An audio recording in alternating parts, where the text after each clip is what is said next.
మీ personal interviews మరియు వ్యాపార ప్రకటనల కొరకు ఈ నెంబర్ని సంప్రదించండి. నమస్తే, నేను మీ గోపి. వెల్కమ్ బ్యాక్ టు మనంటి. ప్రస్తుతం మనతో పాటు ఉన్నారు పొలిటికల్ అనలిస్ట్ అంకమరావు గారు. ఎంతో మాట్లాడుతారు సార్. నమస్తే అండి. నమస్తే. సార్, పుష్ప సినిమా ఏదైతే ప్రీమియర్ షో రిలీజ్ ఆ రోజు అయితే ఒక ఆమె చనిపోవడం జరిగింది తెప్పించడంలో భాగంగా. ఆ కేసు ఇప్పటికి నడుస్తూనే ఉంది. సో ఆ కేసు మొన్న సడన్ గా బెయిల్ వచ్చింది. అసలుకి అరెస్ట్ ఆ రోజు అయిపోయాడు, రిమాండ్ ఆ రోజు అయిపోయాడు, రిమాండ్ అప్పుడు వచ్చింది, బెయిల్ కూడా అప్పుడు వచ్చింది. మొత్తం 1 రోజులు జరిగిపోయి వీటన్నిటికీ వెనక మళ్ళా జగన్మోహన్ రెడ్డిని నడిపిస్తున్నారు. బెయిల్ రావడానికి కూడా కేవలం కారణం నిరంజన్ రెడ్డి, ఇతను కూడా జగన్ మనిషి అన్నట్టుగా కొన్ని వార్తలు వినపడుతున్నాయి. సో అదేవిధంగా వ్యక్తి ల్యాండ్స్, అదేవిధంగా మైనారిటీ ల్యాండ్స్ కొన్ని ఉన్నాయి. సో వీటన్నిటి గురించి మీ విశ్లేషణ ఏంటి? ఇప్పుడు అల్లు అర్జున్ అదుపులో తీసుకున్నారు, అదే రోజు అతనికి వెలుసుబాటు దొరికింది, మరో రోజు విడుదల చేశారు, సమయం సరిపోనందువల్ల అని చెప్పి మీరు మాట్లాడుతున్నారు. అంటే అంత బలహీనమైనటువంటి అభియోగాలు మోపి అదుపులో తీసుకున్నారా అంటే అది ప్రభుత్వ వైఫల్యమా?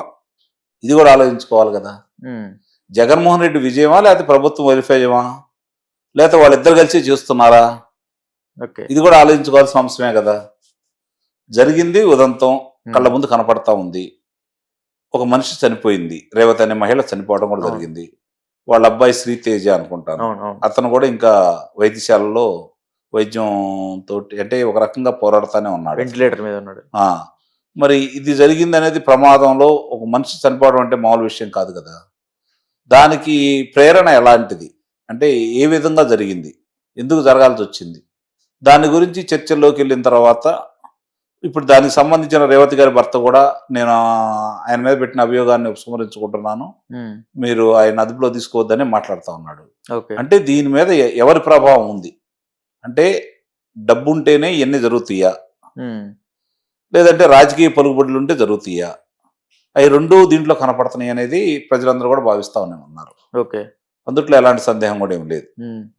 ఎందుకంటే ఆ రోజులోనే తీసుకోవటం, మరి ఆ రోజే ఆయనకి కొన్ని గంటల్లోనే, ఎక్కువ సమయం కూడా లేకుండా కొన్ని గంటల్లోనే వెలుసుబాటు రావటం, కింద న్యాయస్థానం ఏమో 14 రోజులు రిమాండ్ విధించటం, పైన న్యాయస్థానం ఏమో ఆయనకు వెలుసుబాటు ఇవ్వటం. అంటే కింద న్యాయస్థానం వాళ్ళకి కనపడింది ఏంది, పై న్యాయస్థానంలో కనపడింది ఏంది. కాకపోతే మనం లోతుకి వెళ్తే మనం కూడా తీసుకుని లానేస్తారు. ఎందుకంటే మీరు న్యాయస్థానాలు తప్పుడుతున్నారని చెప్పి మనం తప్పట్లా, ఎలా అని మాత్రం అడుగుతున్నాం. ప్రశ్నిస్తున్నాం. మాకు తెలియదు కదా దాని వివరాలు ఏంటనేది తెలుసుకుందామని, అది తప్ప వేరే ఏం లేదు. అంటే ఎప్పుడు ఏ కేసులోకి ఇన్వాల్వ్ కానీ నిరంజన్ రెడ్డి చాలా తక్కువ కేసులో ఇన్వాల్వ్ అవుతూ ఉంటారు. వెళ్ళినప్పుడు కూడా చాలా బిగ్ అమౌంట్ తీసుకుంటారని కొన్ని వార్తలు వస్తున్నాయి. అదేవిధంగా ఆయన బాగా జగన్ కూడా బాగా సన్నిహితులు, జగన్ కేసులు కూడా ఆయన చాలా వాదిస్తూ ఉన్నాడు. సో జగన్ తరపున ఆయన వాళ్ళ పార్టీ తరపున ఈ రోజు రాజ్యసభలో ప్రాతినిధ్యం వహిస్తున్నాడు. అవును. సో ఎంత జరుగుతున్నా సరే జగన్ అంటే బయట ప్రజలు అనుకుంటున్నా ఉన్నారు, కొన్ని వార్తలు కూడా వస్తున్నాయి, ఇదంతా జగన్ నడిపిస్తున్నాడు, జగన్ అల్లు అర్జున్ వెనక జగన్ ఉన్నాడు, లాస్ట్ టైం నంద్యాల ఎలక్షన్ అప్పుడు కూడా జగనే నడిపించాడు అన్నట్టుగా ఇప్పుడు కూడా కొన్ని వార్తలు వస్తున్నాయి. దాని మీద ఏమంటారు? అంటే చాలా మంది అపోహపడుతున్నారేమో అనిపిస్తూ ఉంటుంది నాకు.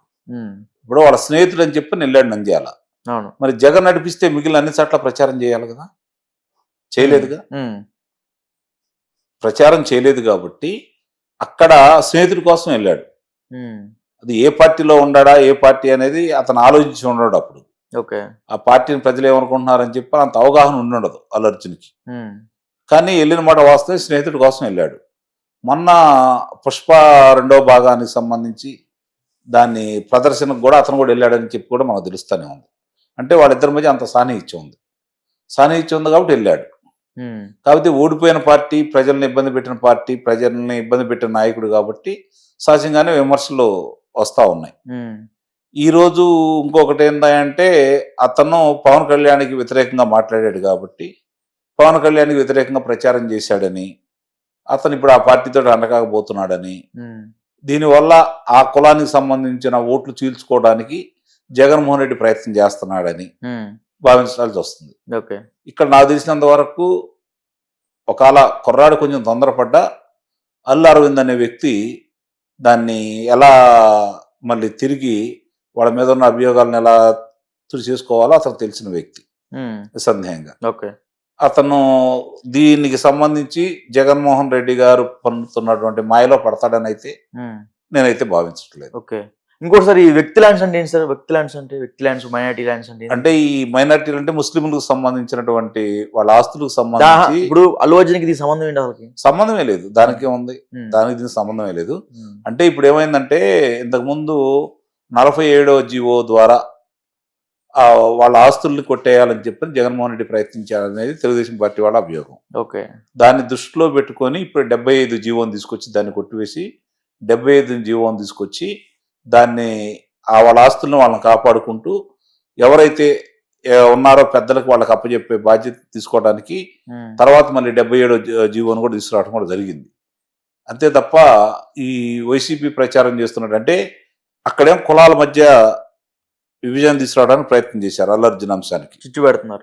అంటే జగన్మోహన్ రెడ్డికి ఏంటి సంబంధం అని చెప్పని చాలా మంది అడుగుతున్నారు. మరి అది ఆయనే సమాధానం చెప్పాలా? అంతకుముందు అంబటి రాంబాబు చనిపోయిన వ్యక్తి గురించి కాకుండా అదుపులో తీసుకునే తన గురించి మాట్లాడుతున్నారు అంటే అతను ప్రజాదరణ కలిగినటువంటి చిత్రకథా నాయకుడు కాబట్టి తనకి ప్రచారానికి ఉపయోగపడతానని భావించి అతను సంబంధం ఉండా లేకపోయినా కూడా అతను వైఎస్ఆర్సీపీ పార్టీ మనిషి అని ముద్రేయటం కోసం ఓకే అప్పుడు తప్పనిసరి పరిస్థితుల్లో వీళ్ళ పార్టీలోకి వస్తాడని చెప్పని వాళ్ళు ప్రయత్నం చేస్తున్నారని అయితే నేను భావిస్తాను. ఇప్పుడు ఇది ముస్లింలకు సంబంధించినటువంటి విషయంలో గతంలో ఏదైతే ల్యాండ్ టైటిల్ యాక్ట్ ద్వారానో లేకపోతే హిందూ మతాలకు సంబంధించింది కావచ్చు మానస ట్రస్ట్ చూసాము, అలాగే క్రిస్టియన్లకు సంబంధించినట్టుగా కావచ్చు విద్యాలయాల ఆస్తులను ఏ విధంగా లాక్కోవాలని ప్రయత్నం చేశాడు, ఇది కూడా అలా చేయాలని ప్రయత్నం చేశాడు గతంలో జగన్మోహన్ రెడ్డి. దానికి సంబంధించి ఇప్పుడు దాన్ని రద్దు చేస్తూ 75వ జీవోన్ తీసుకొచ్చారు, మళ్ళీ సవరణలు చేసి 77వ జీవోన్ కూడా తీసుకొచ్చారు. దానివల్ల వాళ్ళకి ఎలాంటి ప్రమాదం అయితే లేదు. కావాలని చెప్పని దుష్ప్రచారం చేస్తుంది వైఎస్ఆర్సీపీ పార్టీ అనేది వాస్తవం. ఇప్పుడు దాని మీద ఇప్పుడు వాళ్ళు కొంచెం ఆందోళనలో ఉంటారు కదా సహజంగా, ఎవరికైనా సరే ఇట్లా జరిగిందని. ఇప్పుడు ఈ ఉదంతాలన్నీ వచ్చేసరికి అది కొంచెం కనుమరుగైంది. రేపొద్దున ఈ కూటమి ప్రభుత్వం అసలు ఎందుకు దీన్ని తీసుకురావాల్సి వచ్చింది, గతంలో ఏంటి వాళ్ళు చేసింది అని కనుక వివరాలు ఇవ్వగలిగితే వాళ్ళకు కూడా అర్థమైద్దని నేను భావిస్తున్నాను. అంటే సార్ ఇప్పుడు ఎప్పుడైతే అల్లు అర్జున్ అరెస్ట్ అయినప్పుడు కోర్టులో వాదించడానికి నిరంజన్ రెడ్డి ఇప్పుడు ఎవరైతే రాజ్యసభ ఎంపీ వైఎస్ఆర్సీపీ నుంచి, సో అతనికి ఒక కేసు వాదిస్తే మినిమం ₹1 కోటి నుంచి 4 కోట్లు తీసుకుంటారంటే ఒక వార్తలు వస్తున్నాయి. ఇప్పుడు రేవతి అనే మహిళ చనిపోతే వాళ్ళ కుటుంబానికి 25 లక్షల రూపాయలు పరిహారం ఇచ్చారు. కోర్టులు బెయిల్ పెట్టినంత ఖర్చు వాళ్ళ కుటుంబానికి ఎందుకు ఇవ్వలేకపోయి అల్లు అర్జున్ అన్నట్టుగా అయితే బయట ప్రజలు అనుకుంటున్నారు. దానికి మీరేమంటారు? ఇప్పుడు ఆయన వెలుసుబాటు తీసుకురాగలిగాడు, వాళ్ళకి ఇస్తే వాళ్ళు వెలుసుబాటు తీసుకొస్తారా? ఆయన బయటకు తీసుకురాగలరా? తీసుకురాలేరు కదా. ఆయన బయట తీసుకొని వచ్చిన వ్యక్తికి ఇస్తాడు, డబ్బులు ఉన్నాయి కాబట్టి. ఒక ప్రాణం పోయింది కదా సార్, అక్కడ ప్రాణం పోతే తిరిగి రాదుగా, వాళ్ళేం ప్రతీకారం తీర్చుకోరుగా, వాళ్ళ అభిమానులే కదా, నష్టపరిహారం ఇచ్చామని చెప్పి భావిస్తారు, అయ్యే ఎక్కువగా భావిస్తారు వాళ్ళు. వాళ్ళు బయటికి రావడానికి ఎంతైనా ఖర్చు పెడతాను తప్ప దాని గురించి పెద్దగా ఆలోచించరు కదా. ఓకే, మానవ సహజం అది. Okay okay sir, thank you sir.